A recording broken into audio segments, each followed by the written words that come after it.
Assalamualaikum warahmatullahi wabarakatuh. Bismillahirrahmanirrahim. Alhamdulillahi rabbil alamin.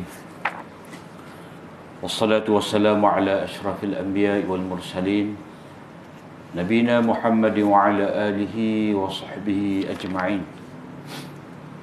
Allahumma alimna ma yanfa'una wa anfa'na bima 'allamtana. Allahumma faqihna fid din wa 'allimna at-ta'wil wa zidna 'ilman ya rabbal alamin. Rabbi syrah li sadri wa yassir li amri wahlul 'uqdatam min lisani yafqahu qawli. Subhanaka la ilma lana illa ma 'allamtana innaka antal alimul hakim. Wala haula wala quwata illa billah. Kita sambung perbincangan Boni. Abi dah. Ada lagi. Wabi qala haddatsana Nasr ibn Ali al-Jahdami qala haddatsana Sufyan an Muhammad ibn Suqa an Nafi' ibn Jubair an Ummi Salamah an Nabi sallallahu alaihi wasallam annahu dzakara al-jaysh alladhi yuksafu bihim faqalat Ummu Salamah la'alla fihimul mukrah qala innahum yub'atsuna ala niyyatihim. Dengan sanadnya Imam Tirmizi meriwayatkan daripada Nafi' bin Jubair daripada Ummu Salamah daripada Rasulullah sallallahu alaihi wasallam bahawa baginda menyebut tentera yang ditelan bumi, maknanya sebagai hukuman dari Allah SWT, mereka semua tu ditelan oleh bumi. Ummu Salamah berkata, boleh jadi di kalangan mereka ada yang dipaksa, maknanya mereka tu bukanlah keluar nak menentang Allah. Baginda menjawab, sesungguhnya mereka akan dibangkitkan mengikut niat masing-masing. Jadi atas dunia ni hukuman tu dia kira kena berlaku. Jadi sama ada yang dipaksa ataupun yang keluar dengan sukarela, atau memang keluar tu memang nak pergi perang, nak dapat ke harta rampasan. Jadi ada yang mana yang dikerah, ada yang dipaksa keluar. Jadi kira-kira yang dipaksa tu tidak bersalah. Jadi macam mana mereka tu boleh dihukum dengan ditelan bumi kesemuanya? Jadi Nabi sallallahu alaihi wasallam menjawab, nanti di akhirat masing-masing akan dibangkitkan mengikut niat yang ada dalam hati masing-masing. Jadi di antara pengajaran yang dapat difahami daripada hadis ni, iaitu hadis ini menjelaskan bahawa apabila orang jahat berada dalam majoriti dalam masyarakat, maknanya bila mana orang jahat itu merupakan golongan majoriti dalam masyarakat dan setengah orang mendapati diri mereka terpaksa menyokong mereka, maknanya hak ramai dalam negara ataupun penduduk satu tempat tu, hak ramai orang jahat, orang baik sedikit sahaja. Jadi mereka terpaksa menyokong orang yang jahat. Kedua-dua jenis orang ini akan mengalami hukuman di dunia ni. Mereka sebagai sunnatullah, semua mereka tu akan dihukumkan oleh Allah SWT. Tetapi pada hari penghakiman, hari akhirat nanti, mereka akan dihukum mengikut apa yang mereka niatkan. Jadi hukuman itu akan berbeza-beza. Macam contoh, orang yang membuat pakatan untuk membunuh seorang, dia pakar. Ada yang mubashir dan ada mutasabbib. Mana ada hak tiket, ada hak je pegang, ada hak yang tengok jalan line clear ke tidak. Maknanya masing-masing tu terlibat dalam pembunuhan, menjayakan pembunuhan. Cuma yang membunuh tu seorang ojo tiket. Tapi kalau tak sabit hak lain tu, hak tiket tak dapat tiket. Jadi dari segi hukum kisasnya, semua tu dibunuh kisas. Seperti kata Sayyidina Umar, lau tamala ahlu Sana'a laqataltuhum jami'a. Kalau semua popok Sana'a ni pakak bunuh seorang, semua tu aku bunuh. Kisas. Jadi itu hukuman di dunia. Jadi akhirat tu masing-masing dia akan menerima mengikut keterlibatan masing-masing lah. Itu maknanya kaedah. Jadi di dunia ni dia kira pakai pukul rata. Cuma di akhirat mengikut niat masing-masing, yang ni hukuman akan berbeza-beza mengikut qadar amal masing-masing. Maknanya orang sukarela pergi perang tadi, dia tidak akan sama mendapat hukuman dia tu tentu lebih berat lagi daripada orang yang dipaksa, orang yang dikerah.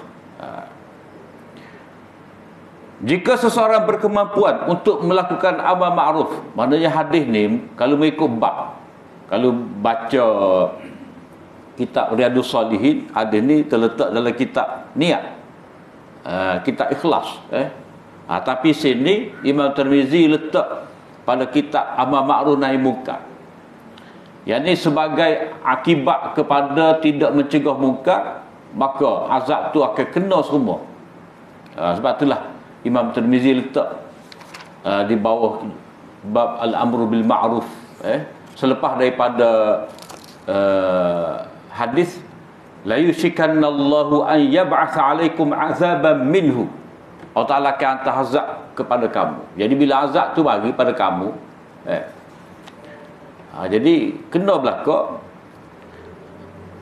Cuma di akhirat lain cerita.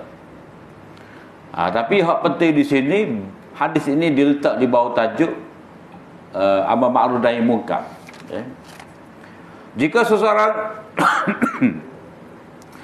seseorang berkemampuan untuk melakukan amal ma'ruf dan nahi munkar dalam perkara wajib,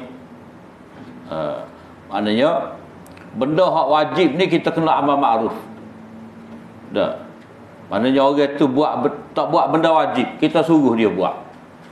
Ataupun orang tu buat benda munkar, kita pulang dia. Jadi munkar dia buat tu benda haram, kita wajib cegah dia.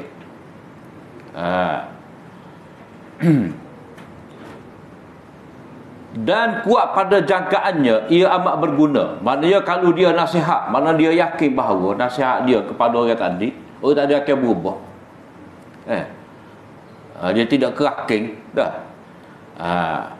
Maka ia menjadi wajib. Maknanya dalam bab fiqh amal ma'ruf nahi munkar ni kena tengok benda kita nak suruh tu gapo kedudukan dia, wajib ke sunat. Kalau kita jekah anak kita tak simai ba'diyah maghrib, jekah piak dia tu tak pernah sabar dah. Sebab benda tu benda sunat. Ni sebab pula pada dia. Jadi maknanya benda tu benda wajib. Kemudian kalau dia suruh tadi ataupun benda munkar dia cegah tadi, dia yakin orang ni tak akan lawan dia, orang ni akan patuh kepada nasihat dia, maka ketika itu wajib. Tapi kalau dia fikir orang ni akan jeh ke dia, memandang hina pada dia, orang ni akan buat ngani, akan memalukan dia, akan mencela, mencerca dia, sehingga jatuh kedudukan dia. Jadi pada ketika itu tidak jadi wajib lah atas dia, sebab dia bimbang. Kalau dia cegah munkar tadi, dia pula dibunuh. Dah membahayakan kedudukan dia. Jadi pada ketika itu cegah munkar dia tidak jadi wajib. Jika ia dalam perkara yang sunat, maka hukumnya sunat. Maknanya kita suruh orang semaya sunat. Jadi hukum suruh tadi sunat. Jadi dia sebab apa? Sebab amal ma'ruf nahi munkar ni dia dalam bab wasilah lah. Bab wasilah. Benda ma'ruf, benda munkar tu itu adalah tujuan. Apa-apa yang membawa kepada benda baik, maknanya kita suruh, maknanya suruhan tu jadi baik. Jadi baik juga. Jadi kalau kata benda yang disuruh tu wajib, jadi wajib suruh. Wa'mur ahlaka bis salah, suruhlah anak kamu semaya. Jadi semaya tu wajib, maka perintah supaya memerintahkan semaya tu wajib juga. Begitu juga di sini, kalau benda tu sunat, kita suruh pun sunat juga. Jadi dia panggil lil wasail hukmul maqasidi. Hukmul maqasid. Wasilah itu mengambil hukum tujuan. Jadi benda tu kalau disuruh, benda yang disuruh tu benda sunat, maka menyuruh tu jadi sunat juga. Kalau benda tu wajib, maka menyuruhnya wajib juga. Jika berat pada sangkaannya, ia tidak memberi faedah kepada orang yang disuruh atau dilarang atau bimbang menyebabkan mudarat, yang mudarat yang lebih besar, maka ia walaupun dalam perkara yang wajib, maka amar ma'ruf dan munkar tidak menjadi wajib. Ini orang panggil muazanah lah. Dipanggil fik muazanah. Maknanya dalam melaksanakan amar ma'ruf dan nahi munkar ni, dia kena timbang, kena tengok orang kita nak tegah tu, nak cegah dia daripada buat munkar tu setara mana, benda kita nak tegur dia setara mana. Kena tengok. Jadi dia tidak kata amar ma'ruf nahi munkar ni wajib dalam semua keadaan tanpa mengambil kira keadaan diri kita, keadaan benda yang disuruh, keadaan benda yang dilarang. Bagaimanapun, jika seseorang itu bersungguh-sungguh untuk islah, maknanya untuk membaiki, maknanya walaupun benda yang dia suruh tu benda sunat dan dia nak suruh juga, ataupun benda yang dia nak suruh tu benda wajib, benda yang dia nak larang tu benda yang haram, dalam keadaan dia yakin bahawa itu akan membahayakan diri dia, lalu dia nak suruh juga ataupun dia nak cegah juga, mana dia cuba nak baiki masyarakat, maka dia akan mendapat ganjaran pahala yang besar lah. Maknanya dia sanggup korbankan keselamatan diri dia. Dia mengenepikan ketakutan diri dia, risiko yang bahaya ke atas diri dia, maka dia pun cegah. Maka itu dia akan mendapat ganjaran yang besar. Itu nanti kita akan baca pada hadis 2174.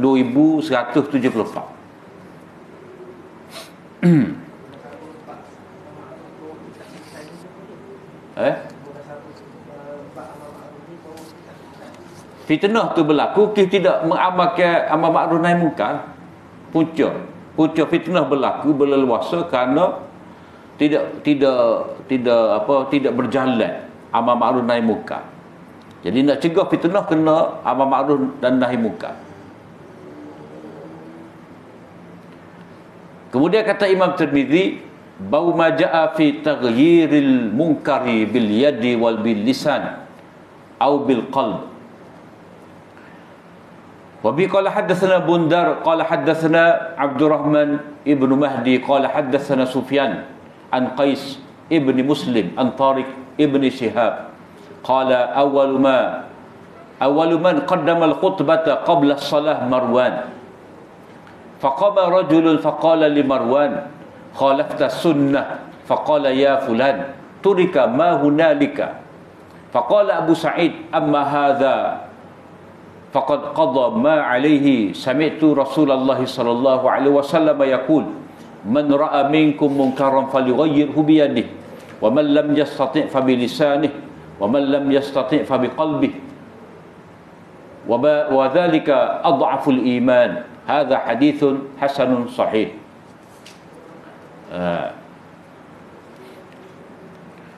Dengan sanadnya Imam Tirmizi meriwayatkan daripada Qais bin Muslim daripada Tariq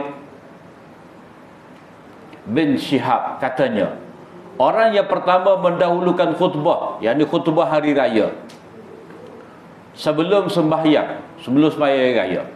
Kalau khutbah dulu baru sembahyang, itu sembahyang Jumaat, ialah Marwan. Jadi Marwan ni siapa? Marwan bin Al-Hakam bin Abil As bin Umayyah. Beliau menjadi khalifah pada akhir tahun 64 Hijrah dan meninggal dunia pada Ramadan 65 Hijrah ketika berusia 61 tahun. Jadi Marwan bin Al-Hakam ni dia orang besar lah di bawah pemerintahan Sayyidina Uthman dulu. Sebab dia keluarga Umayyah. Juga di zaman Muawiyah. Tiba-tiba seorang lelaki bangun lalu berkata kepada Marwan, anda telah menyalahi sunnah. Marwan menjawab, wahai fulan, apa yang ada di sana sudah ditinggalkan. Abu Sa'id Al-Khudri radhiyallahu anhu berkata, adapun orang ini dia telah pun melaksanakan tanggungjawabnya.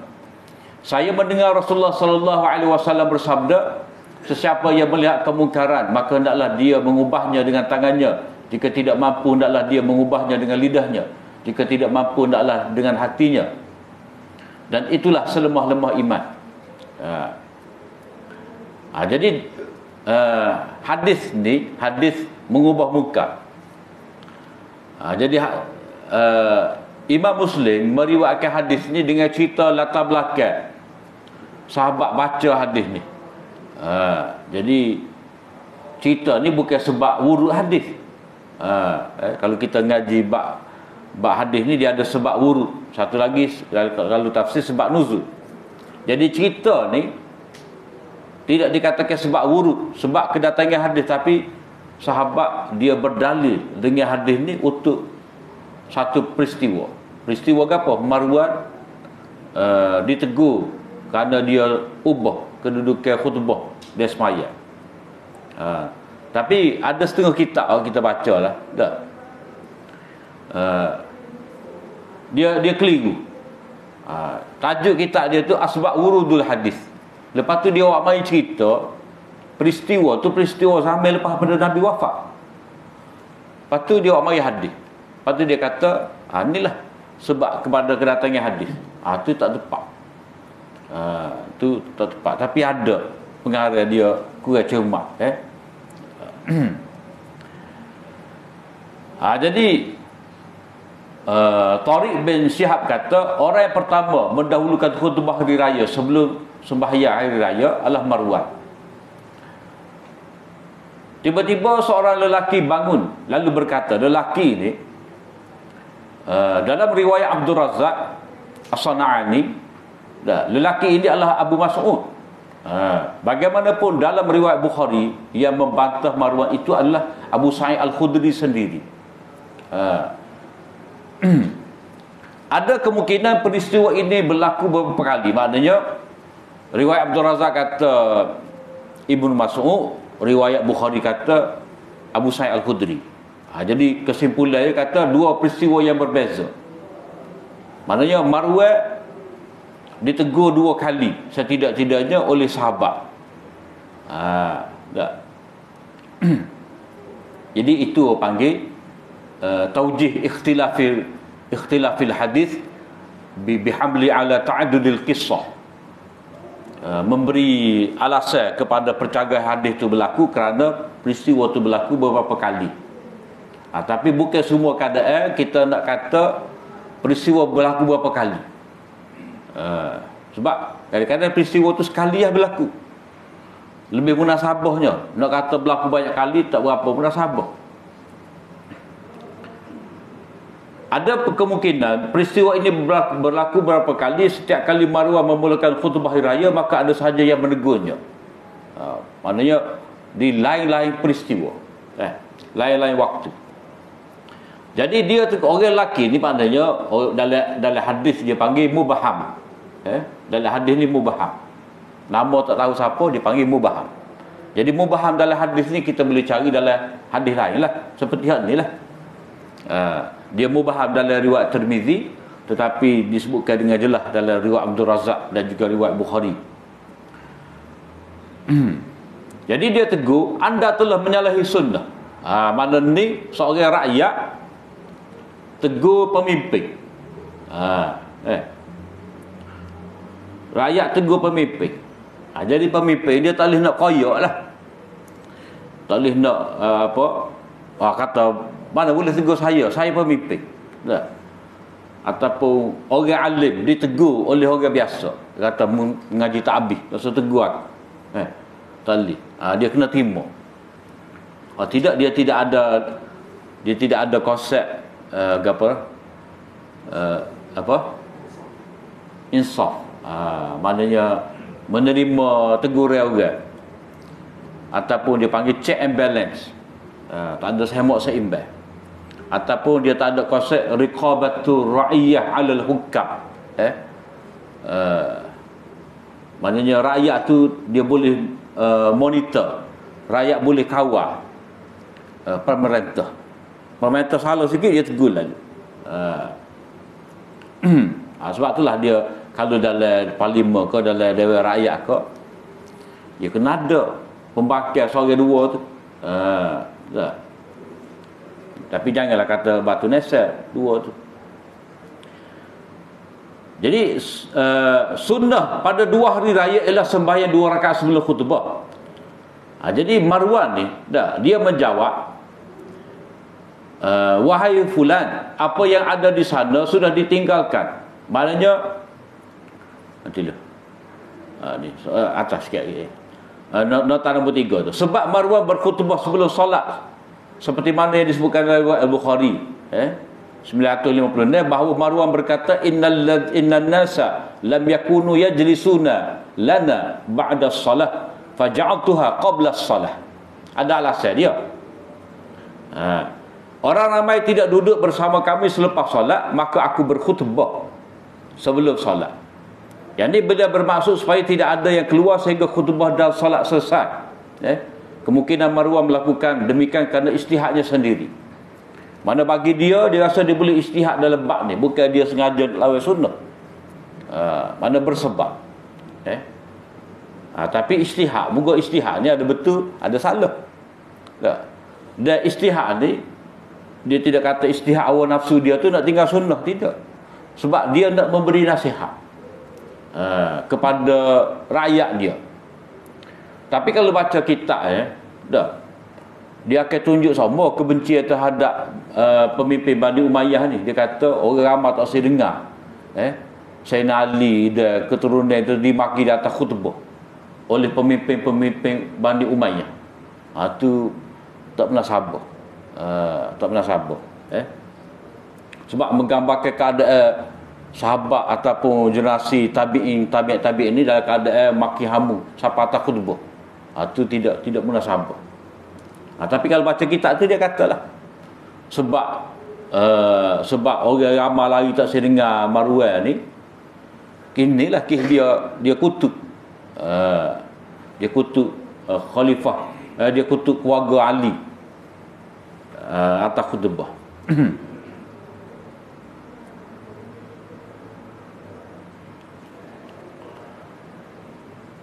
Jadi Marwan menjawab, wahai fulan, apa yang ada di sana sudah ditinggalkan. Yakni orang ramai beredar dengan tidak mendengar khutbah jika dilewatkannya selepas solat, kerana mereka tergesa-gesa pulang, gaduh nak kelik. Sebab itulah dari segi fiqhnya, moleknya semaya hari raya Aidilfitri ni kena pelewat. Kena pelewat. Sebab apa? Sebab ada 2 benda penting. Yang pertama, orang boleh bayar zakat terus lagi. Sebab kalau sudah semaya nak bayar zakat terus, tak jadi dah, dia jadi sedekah biasa. Yang kedua, kita dianjurkan supaya makan dulu sebelum pergi semaya raya. Makan dulu. Jadi makan dulu, jadi sudah mai subuh tu makan-makan apa semua dah. Lepas tu gila semaya. Cuma tak boleh lewat lah kalau kata maya padat tu dah pukul 10 nak maya panas ceng. Tak sesuai, maknanya moleknya lewat. Jadi orang kalau dia gaduh nak makan ke maka tak ada alasan lah kalau kita pelewatkan. Cuba lah ni orang lorak nak pergi beraya tu je. Lorak nak beraya. Dah lagu tu ikut dia lah, moga khutbah ni tidak wajib. Tapi Marwan ni dia nampak lagu tu tara juga. Tapi tempat kita ni alhamdulillah lah, ada seorang dua lorak tu buat mana. Tapi pelik juga, khutbah hari raya lepas daripada semaya setia tunggu. Tapi khutbah Jumaat ni innallaha ya'muru bil 'adli wal ihsan baru dia sapa. Tu tak apa kena dah. Sedangkan fasa'u ila zikrillah. Jadi orang ramai tidak mendengar khutbah. Jadi khutbah ditinggalkan. maka aku dahulukan khutbah. Atau kemungkinan maksudnya ialah kita telah meninggalkan amalan mendahulukan solat sebelum khutbah yang ada pada zaman dahulu.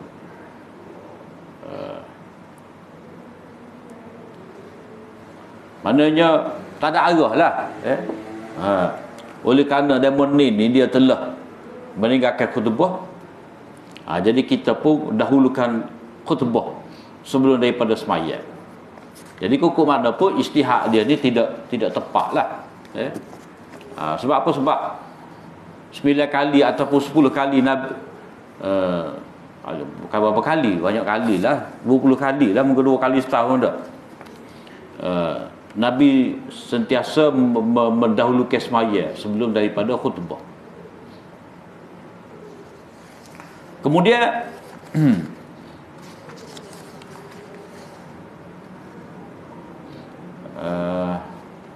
Abu Sa'id Al-Khudri radhiyallahu anhu berkata, adapun orang ini, dia telah pun melaksanakan tanggungjawabnya, yakni mencegah mungkar ataupun menyuruh dengan makruf. Adapun orang ini juga, amma haza, adapun orang ini, orang ini siapa dia? Apakah merujuk pada orang teguh ataupun merujuk pada diri dia? Boleh juga. Jika diterima bahawa orang yang menegur itu Abu Sa'id, seperti dalam riwayat Bukhari itu. Riwayat Bukhari itu Marwan naik khutbah dulu, Abu Sa'id tegur. Abu Sa'id tegur. Jadi kalau kita terima yang menegur itu rajulun dalam hadis ni adalah Abu Sa'id, maka kalimah orang ini mungkin merujuk kepada dirinya sendiri. Akulah. Adapun orang ini makna dia tuju pada dia. Dia sendiri. Jadi ini dinamakan gaya tajrid. Gaya tajrid, iaitu menghadirkan individu lain yang mirip dengan diri seseorang atau sesuatu kerana mempunyai sifat yang luar biasa. Mana dia tajrid ni, maknanya dia tak sebut nama dia lah. Dia tak sebut nama dia, dia isyarat pada dia, saya lah. Dia tak kata saya, tapi dia kata orang ni, orang ni. Sebab kadang-kadang kita kecek, kita nak ngorak ke, dia duduk mana, dia duduk mana. Kita nak ngorak tu lah, kita naik tambah ke, tanya dia duduk mana. Tak ada orang lain je, tak, perempuan tu je, tapi kita tak panggil dia tu dia. Dia. Lepas tu kita ni pula kata orang. Kita ayat komok kita, orang lagi Kedah ni. Orang mana? Saya lah. Jadi orang kita ni dia tak guna saya. Dia kata orang. Padahal dia ada. Itu dipanggil tajrid. Ni kalau kita kata ia tegur tu Abu Sa'id. Tapi kalau kita kata ia tegur tu adalah Ibnu Mas'ud, apa-apa dia tak tegur Abu Sa'id. Maknanya kalau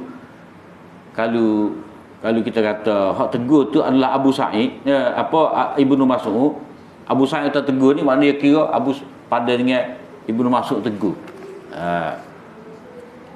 Mana tak ada kalau dia nak tegur Ibnu Mas'ud terlebih dahulu menegur Marwan itu. Jadi dia telah melaksanakan tanggungjawabnya. Jadi di sini kewajipan mencegah kemungkaran kepada sesiapa yang melihatnya di hadapannya. Mana kalau mungkar tu berlaku terang-terang di hadapan mata kita, kena tegur.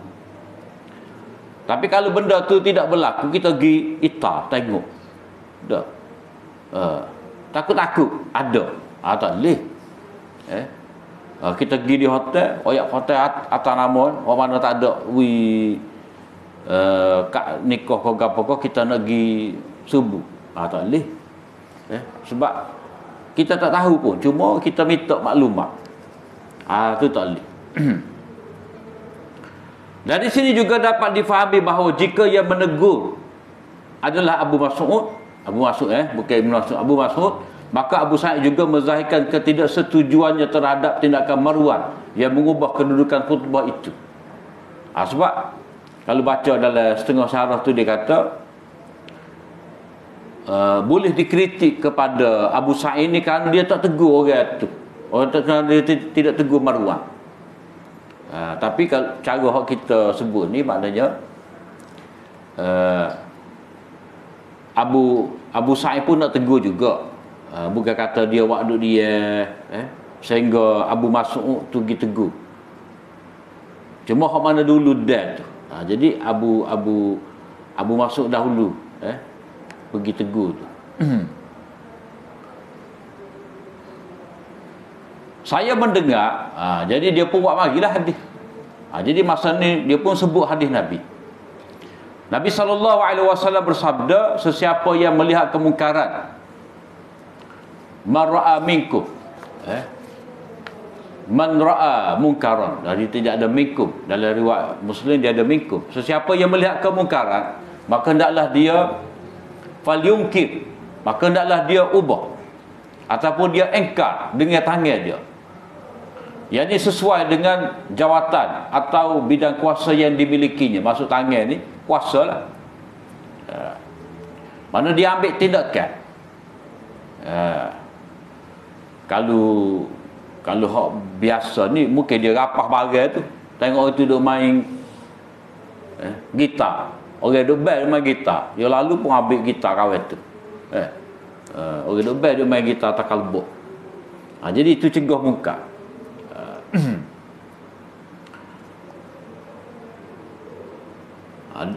Sesuai dengan kuasa dia, mana dia bertindak. Jadi yad itu dengan mana kuasa. Jika tidak mampu, hendaklah dia mengubahnya ataupun dia mengingkari. Kalau dia tidak mampu dengan kuasa dia ataupun dia tidak ada kuasa, maka hendaklah dia tegur dengan lidahnya. Dengan lidah, kalau dengar dengan keyboard, keyboard warrior belakang. Mana dia tulis. Jadi suara lidah itu boleh diwakili dengan tulisan. Supaya masalah akad nikah lah. Masalah akad nikah. Kalau dia bisu, isyarat. Kalau tak boleh dengan mulut, dia boleh tulis. Boleh berganti. Ada masalah. Jika tidak mampu, hendaklah dia dengan hatinya. Hendaklah dia ubah dengan hatinya. Man lam yastati' fa biqalbi. Maka dengan hatinya, ini dia bantah dengan hatinya. Yang ini dia membenci maksiat tu dalam hati. Supaya apa? Supaya dia ni tidak tupas kaki juga. Dia keadaan Bani Israel dulu kan. Mula-mula cegah muka, dia tu tak degih. Jadi lama-lama dia saing, dia pun tupai juga. Tupai juga buat benda muka. Jadi benda muka tu akhirnya di normal pula. Sebab tu Allah Ta'ala murka. Wa dzalika adhaful iman, itu adalah selemah-lemah iman. Jadi sifat iman yang paling rendah dalam mencegah kemungkaran, itu maksud dia.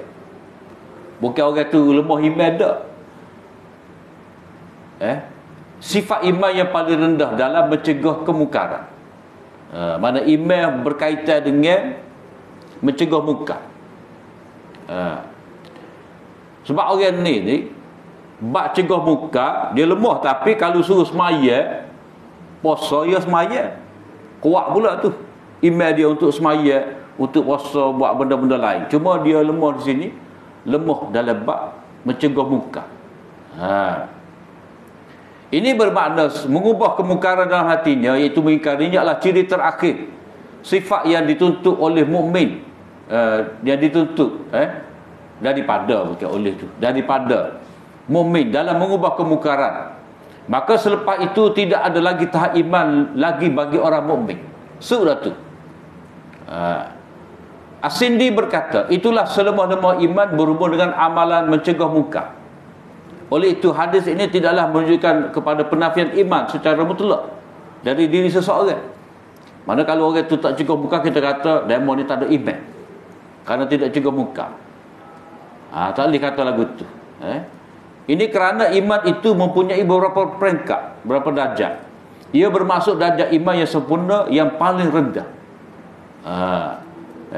Mana dia beriman juga, tapi hak paling rendah. Ini sebagaimana hadis Rasulullah sallallahu alaihi wasallam daripada Abdullah bin Mas'ud, "Idza raka'a ahdukum falyaqul thalatha marrat subhana rabbiyal azim wa dzalika adnahu.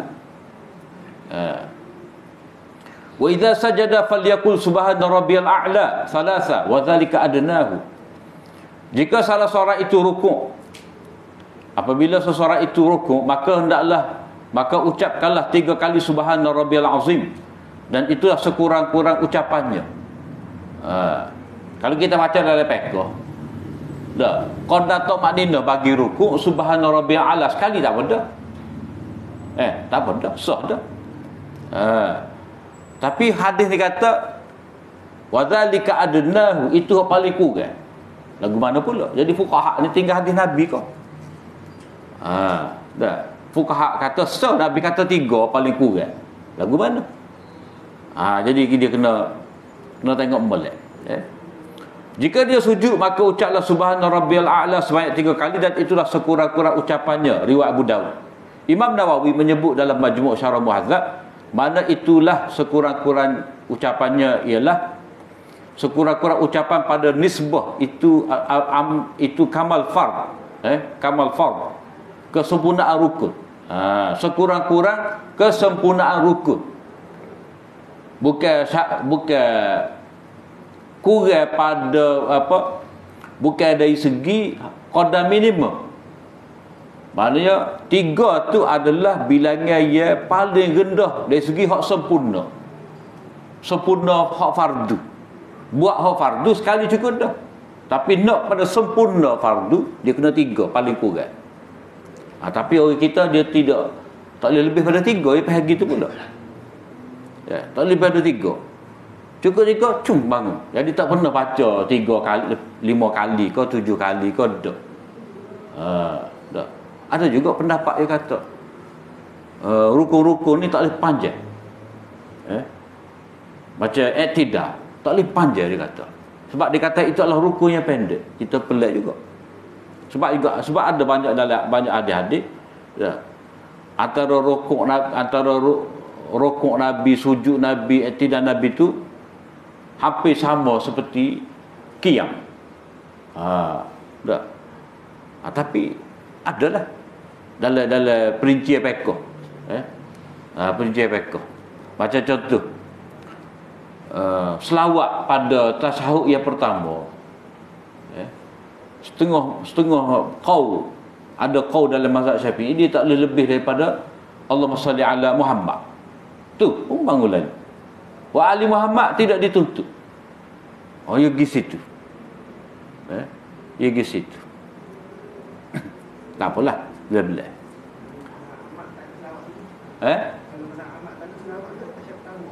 Tak ada selawat. Selalu. Tapi selawat dia kena sekali dengan Ali Muhammad lah.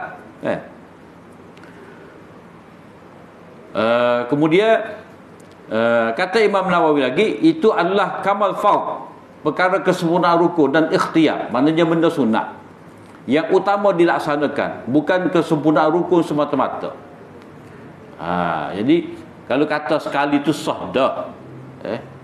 Nabi sebut ni adnahu tu maknanya hak paling minimum dari segi kesempurnaan. Begitu juga di sini iman hak paling lemah, bukan kata tak ada iman kalau dia tidak cegah. Pengajaran hadis. Yang pertama, kewajipan amal ma'ruf dan nahi munkar adalah secara berasul-asul ataupun berperingkat. Mana ada step dia. Masing-masing mengikut kemampuan dan keupayaannya. Maknanya melihat kepada kekuasaan ataupun bidang kuasa dia, autoriti dia. Yang kedua, persyariatan menegur pemimpin yang bertanggungjawab jika tidak bimbang berlaku kemudaratan yang lebih besar. dan jika mereka bersedia menerima nasihat di khalayak ramai. Macam ni tempat kita tak boleh buat lagu ni tak, tegur tak imam, terbuka gitu. Dia kata mu pandai ke aku pandai tak. Jadi orang ramai pun tengok, tu dah kita tengok, order atas tu bisa pandai. Jadi dia kena timbang molek. Antara mudarat ia mungkin timbul kerana dia mencegah munkar tadi. Yang ketiga, penjelasan tentang hakikat bahawa mengubah kejahatan dia adalah sebahagian daripada iman. Mana benda yang dituntut daripada iman, cegah munkar. Seperti mana menyuruh ma'ruf itu tuntutan iman juga. Penjelasan bahawa iman bertambah dan berkurang, Nabi kata itu iman yang paling lemah. Jadi maknanya mencegah dengan kuasa itu iman yang paling kuat. Sebab dia dapat kuasa dia kena ada kekuatan juga. Lepas tu nak guna kuasa tu pula, setengah orang takut nak guna kuasa. Jadi dia dapat guna kuasa untuk cegah munkar. Itu kekuatan iman yang tinggi. Nombor 5, tidak boleh mengubah mana-mana hukum Islam dan ibadat maupun tertib susunannya. Tak boleh nak ejah. Macam nak semaya dulu Jumaat baru nak khutbah, tak boleh. Jadi tidak boleh berubah hukum, begitu juga tertib susunannya, dan ini adalah kemungkaran yang mesti diubah. Dengan mengingkarinya walaupun terhadap pemerintah, jika dia mampu dan ia tidak membawa kepada kejahatan dan kemungkaran yang keburukan yang lebih besar daripadanya. Mana kena timbang molek lah. Jadi hadza hadisun hasanun sahih, ini adalah hadis hasan sahih. Kenapa? Kerana ada riwayat dalam Muslim. Wallahu a'lam.